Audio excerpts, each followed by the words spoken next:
Hello, lovely people. Welcome to part one of my December reading wrap up. Dooby dooby dooby dooby dooby dooby dooby dooby dooby doo. Dooby dooby dooby dooby dooby dooby dooby dooby Sophie vlogs. Excuse the big fleecy. It's cold. Zip myself all the way up. No, I became an absolutely voracious reader in December. I had quite a lot of time off from work and I really utilised it to read. So I've got a lot of books to talk about and I think I'm going to have to do this in two parts so that I don't wear you down. So let's go into part one. I thought I would start part one by talking about the 4 books that I read as part of Celeste's Cozy Winter Reading Challenge. I posted a whole video with my TBR for it. I think the challenge extends until February, so I'm definitely ticking things off of the bingo board. I haven't completed it yet, but I made good 4-book progress. Let's start off with a cracking book. Let's just go for it. Brotherless Night by Ganeshananthan. Oh, this book. This book broke my heart. Loved this book. I'm reading a lot of sad books lately. This I thought was stonkingly good. I really loved it. Are set in Sri Lanka. We're following 16-year-old Sashi. She wants to be a doctor when she grows up. She has these 4 brothers. They are Tamil, and essentially as the Sri Lankan war begins and starts happening, you get to see the way that it completely fragments her family. There's this guy who is referred to as K, who she has not like a romance with, but there's feelings there, and you just essentially see how this moment just changes everything, and she is faced with frequently the question of how do you live by your principles when things are being presented very simplistically, but they are not actually simplistic. So one thing I loved about this is that it didn't do this side is right and this side is wrong. Like, Sashi has brothers who have different political opinions, who take on different roles. She often finds herself in this in-between stage of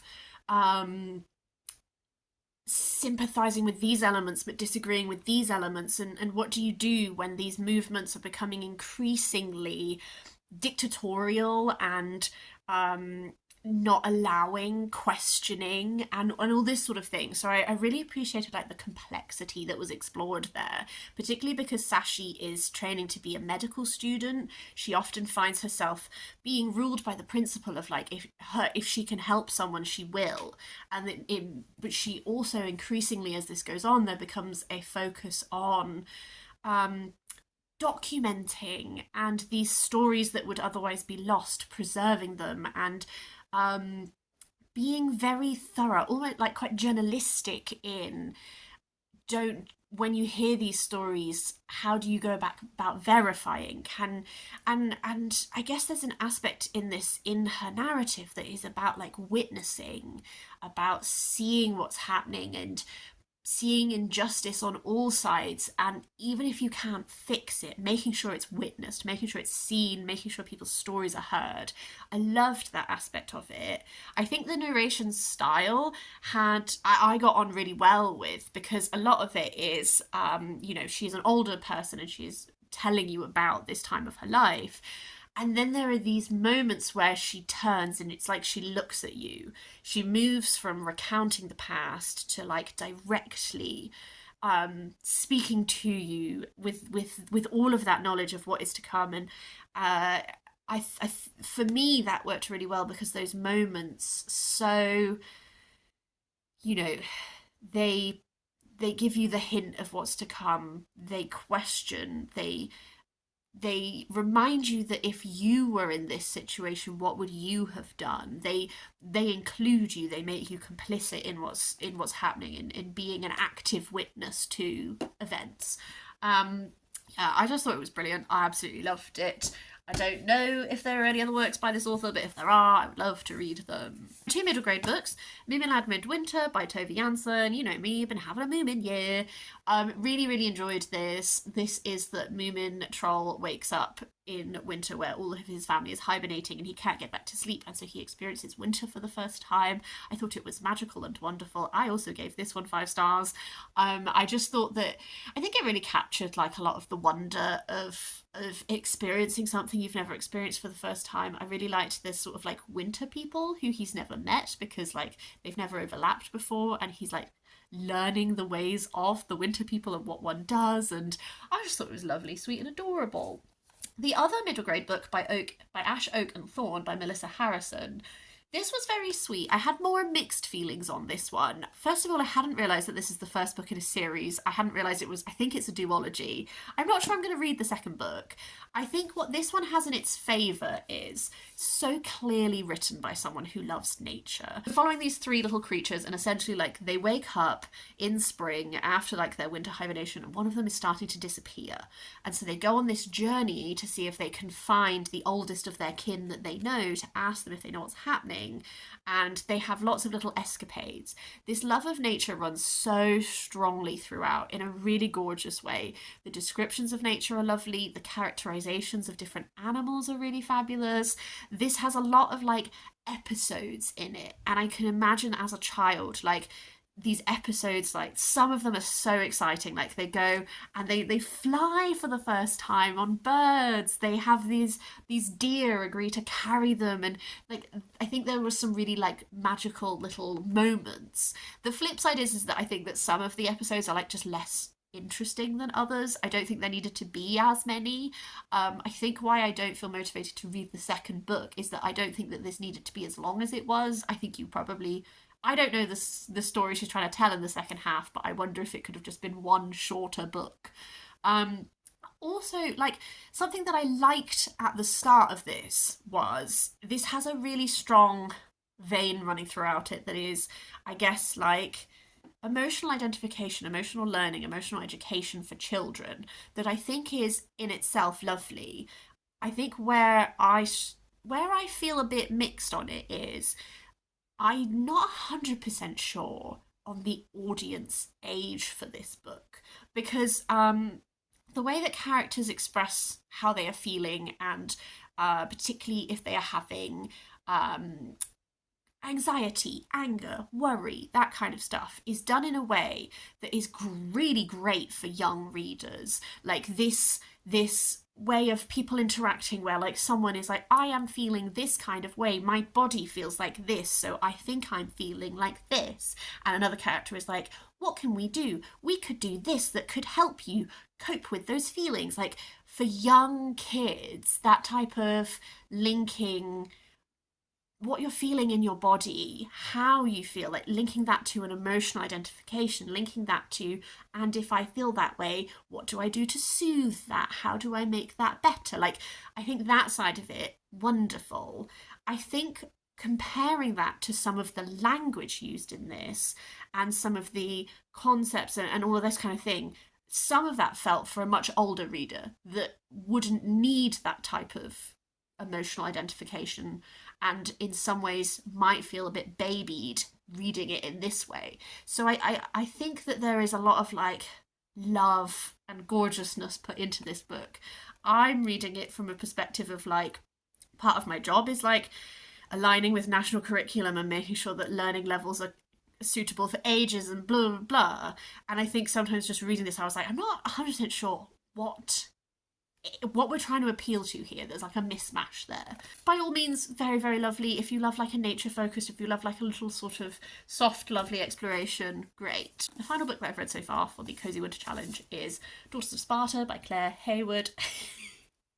I was quite annoyed by this book when I first finished it. And I had a wee bit of a rant to my fiance. I think I feel less annoyed by it now I've sat with it, but I didn't love it. This is a Sophie problem. You might like this book, no problem. I recognise that, so let's talk about it. This is historical fiction, and it is following Clytemnestra and Helen, the two figures from Greek mythology. What this telling is doing is it strips away all of the gods, the magic, the mythology aspect, and it's very much positing it as a historical fiction, which I don't have any inherent problem with. I blooming love a historical fiction. I love Mary Renault so much. One thing that I initially felt about this was that if you are going to strip away all of that, like, I honestly would have loved more historical detail. I think I bring up Mary Renault because I think she is so masterful at painting vividly what ancient culture was like. And it's not that there's none of that in here. It's just, I think if you're really leaning on that, like, give me more, baby. I want all those descriptions. I want all of those details, because often I didn't necessarily feel like I was rooted in, like, a bit more, like, vividness from that side of it. The narrative form is it like alternates chapters from Helen and Clytemnestra's perspectives, and you get to see like this sisterly bond they have, but then they're separated through marriage, and a lot of the beats are the same as in the like mythology around them. It's just those otherworldly explanations for why things are happening are actually really like a lot of what this is looking at is like men's treatment of women in this time, and that is like deeply infuriating, but not as a criticism, but just as like a, you know, how this society structure works, etc. So what I found annoying about this is I have a strand of annoyance to do with Helen, I have a strand of annoyance to do with Clytemnestra. They both sort of whittle down to, I keep reading Greek mythology retellings that I feel like take agency away from women to make them more sympathetic victims. How I see this a lot with Clytemnestra's character is Clytemnestra is a very angry, vengeful woman, and I think, quite rightly, from some of the things she has experienced. I've often seen in retellings that they will try to make her more sympathetic by making some of the awful things she does not her fault. And they will make it so that someone else has done them, and someone else has not listened to her, or someone else has, for example, in, like, I'm thinking of, like, The Spartan Sorrow by Hannah Lynn, which is another book that's, like, a perfectly fine historical fiction myth retelling thing. But that one does a similar thing where it's like, she doesn't mean to do X thing to female character. I'm trying to be vague, but if you know the mythology, you kind of know what I'm talking about. Because, like, it was an accident, or, like, in this case, it was, like, there's different reasoning, but it's, like, in my opinion, it takes away complexity and it takes away agency if it's, like, oh, it wasn't my fault. And I'm like, but it could, like, you could have vengeance. I find it annoying to, like, rehabilitate these women by just taking away any messiness of them, any vengefulness, and just being like, well, I didn't tell them to do that, they just did it without me. It annoys me. And then simultaneously with Helen, I feel like Helen in this is so passive. She doesn't make any bloody decisions. I understand that a focal point of this is really highlighting, like, how powerless women in society are. However, like, these are two women who have the most power available to women at the time. And there are, like, a few little moments throughout that highlight how much more power they have than the enslaved women who are their attendants and the other women surrounding them, how much more limited their lives are than these two women. Helen's narrative, it really feels like she doesn't really make a lot of decisions for herself. She's sort of just like swept away by things. When she's in Troy, it felt a bit like, I don't know, felt like a bit of a missed opportunity to really delve into, like, how is Troy different to Sparta? How is this society? Like, the relationships with other women there felt very simplistic, of that either awful antagonistic people or like a sweet lovely person that she's a friend with. And it's like, I've seen other tellings that go a bit more complexly into, like, what must it be like to have to see this woman every day that has caused you all of this, like, in a more complex way. I don't know, man. I'm sorry. I'm moaning so much. This is a Sophie irksome problem. This is a personal bugbear I have with these retellings. I think that particularly women who are making complicated decisions, often to do with like sexual politics, how they're using their body, how they're using their relationships with men, particularly to do with violence and the violence that they choose to enact on particularly other women.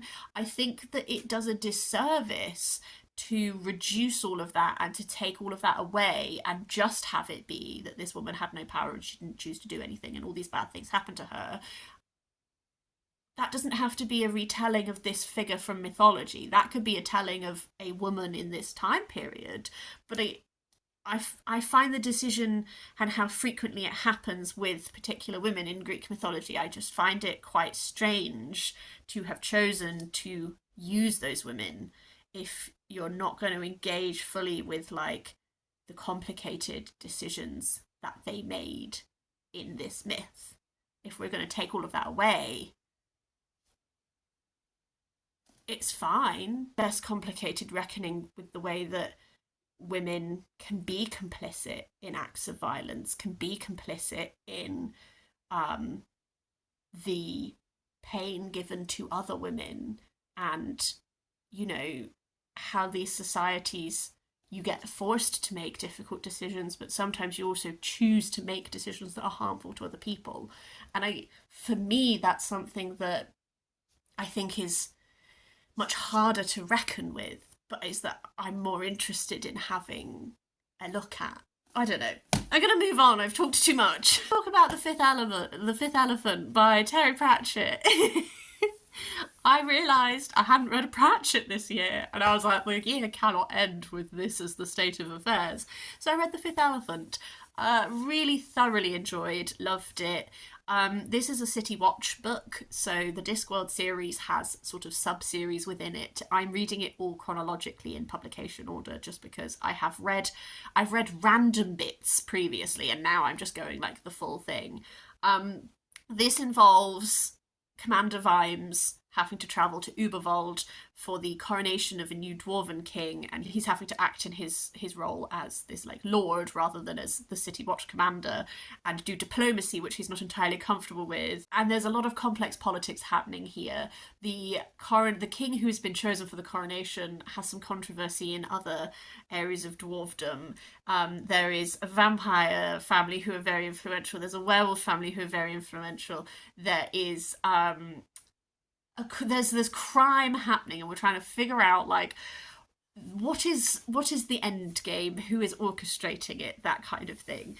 I thought this was a great Pratchett. I think that this one is one that is less filled with laughs and jokes and more making some actual points, and that's always my preference with Pratchett. I really struggle with like The Lost Continent, for example, which just feels like a 300-page book that's just Australian jokes with very little plot. That's like one of my least enjoyed of the Discworld so far, whereas I love with these type of books where he's really setting out to like, we're going to use this and we're going to have some conversations. Like, for example, Sherry, who is a dwarf in the City Watch, uses she, her pronouns, wears dresses. This is not something that is acceptable in dwarven society. And the act of her returning to this place has like some real repercussions, and people have real opinions. So there's like a whole discussion to do with like gender and gender presentation that I thought was very interesting to do. There's a lot because Sam Vimes is having to learn diplomacy and not just I go into the crime and I bash some heads together and all this. Like there's a whole lot of like really looking at like politicking and simultaneously trying to solve this crime but maintain diplomatic relations, and things become very complicated. And I think there's some really interesting like morality to do with like the taking of lives, like all of this kind of thing.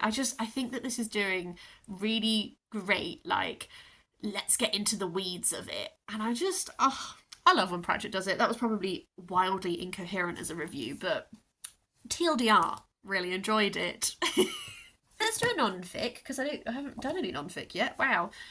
Eavesdropping on Jane Austen's England, How Our Ancestors Lived 2 Centuries Ago by Roy and Lesley Adkins. This is a super duper thorough look at what Jane Austen's England would have been like. The chapter is themed around like a theme, a topic, like home and hearth, leisure and pleasure, dark deeds, medicine men. Like, it takes a topic and it really deep dives into it. I think one thing that this does really well is that there is so much detail. It is drawing on a lot of different sources.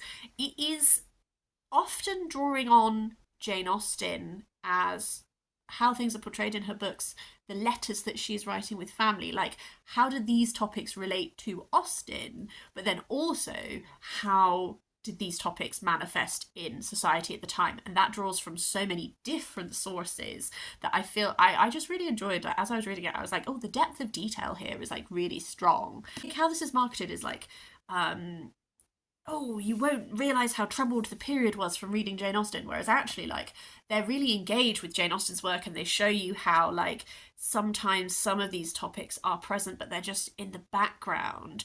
And then this is what that full background would be in reality. And I liked that sort of framing. Another book I loved is Monkey Beach by Eden Robinson. I got so sucked into this book. Eden Robinson is a First Nations writer, and this is really exploring. We're set in this native community in Canada, and the blurb is like Lisa Marie's brother Jimmy disappears, and you think that most of this book is going to be about her brother's disappearance and like trying to solve that. But actually, it's a very interior reflective narrative, and really a lot of this is the plot thread running throughout is that her brother has disappeared. She is trying to get home to be with her family and to figure out what has happened to him. But so much of the narrative is reflecting back and looking at her childhood, her upbringing, the experiences she's had. She comes to a realization through this that she can see the spirit world. There's a lot of Hazler lore and mythology that runs throughout this, and you delve into that more as her growing awareness develops. So as an example, you begin with her as a child and you are getting to know her family and the family dynamics and all of this, and you realise that every time something bad happens to a family member, she sees this weird little man, and it's like a portent. And that just starts as like an element, and then it's like she gets to know her grandmother more, and her grandmother is telling her this lore and giving her like this deeper understanding, and then so she starts to be able to engage with that aspect a bit more. It's a really emotional book. Lisa Marie goes through some real, I would put there's a real trigger warning for sexual violence in this. Is exploring a lot of the like realities of existing in native communities, the statistics for sexual assault in native communities, the statistics for women who disappear, the statistics for violence, that kind of thing. Like, they're very real, and that is reflected in this narrative. I started at a point of expecting to be like figuring out like what has happened to your brother, this mystery, and so when we first were not really exploring that, I was like, okay, interesting. I got so sucked in. The narrative voice is so distinct, like it felt so clear and distinct. I got so sucked in by this reflective, but also like Lisa Marie is like, I guess, a troubled teen is how you would say it. Like, often I had to remind myself how young she was at certain points when she is smoking and drinking, and I had to be like, this is a child at this point in time. I think she's like 18, 19 in like the most oldest part, so she's very young. But there's like a humor to times. Like, she's rebellious, she plays pranks, she has like this aspect to her personality, so it is like there are all these bits that are very reflective, but there's also like a darkness and a humor and that kind of thing. I don't know, when I was reading this, I felt so immersed in it. Her family, her friends felt so real to me. There are so many little realization moments that make you see parts of the book in completely different ways. I will say, like, the one thing, the ending, with no spoilers, the ending was more open in some ways than I thought it was going to be. I don't inherently dislike an open ending. I I'm still sitting with it a little bit. I don't know. This was one that I thought I was going to like it, otherwise I wouldn't have bought it, obviously. But it just kind of really took me and swept me away. Penultimately, a very short book that I read was Return to My Native Land by Aime Cesaire, which is translated by John Berger and Anna Bostock. I read this on my e-reader. This is a long poem, essentially. Aime Cesaire was a Martinique writer who spent a lot of time living in France. This is, I gather the introduction to this was really helpful. Context. I don't buy books from Amazon anymore. I have a Kindle. I'm using it because I love it and I'm not going to waste technology, but I'm not buying books now. I'm just reading what is on my Kindle, and then when I run out, I'll buy stuff from Kobo and add it to, or use Project Gutenberg for classics. So I bought this a long time ago on a 99p deal on a whim, and I couldn't really remember why. So the introduction was very helpful in positing this work in the context of being a very early piece of the Negritude movement. And earlier this year, I read Reflections on the Night by Jean-Joseph Raberevello, who is a Madagascan poet who also was sort of like part of this movement. So it was very interesting to be reminded of that context and then consider it in the context of that poetry and whether they were in relation to each other. But the introduction explained a lot of his politics, his biography, etc., which was actually very helpful for interpreting this poem. Sometimes I go into poetry, I'm like, I don't need to know anything about the poet, I'm just going to read it. This was one where I felt like the context and understanding that actually really helped my interpretation of what I was reading.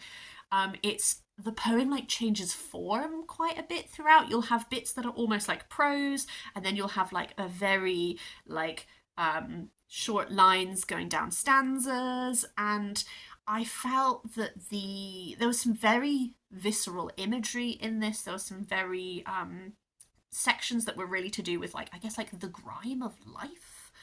That came across very strongly. I think I sometimes struggled with the form a bit, with this very, very long, flowing sentence and then like short, choppy. It was interesting. I don't think I have fully parsed it. I think I need to do a little bit more like contextual reading.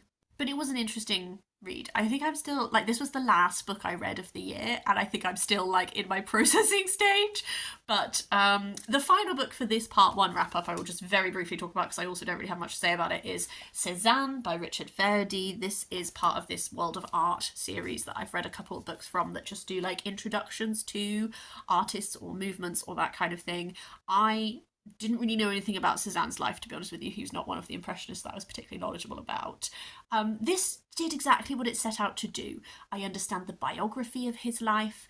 I particularly appreciated understanding the way that his artistic style changed. I think the Cezanne that I was familiar with is from like a very specific period, and as this went on, it was looking at how he sort of moved away from that style into something a bit different, and that was like a side of his work that I've never really like interacted with, so I really appreciated that.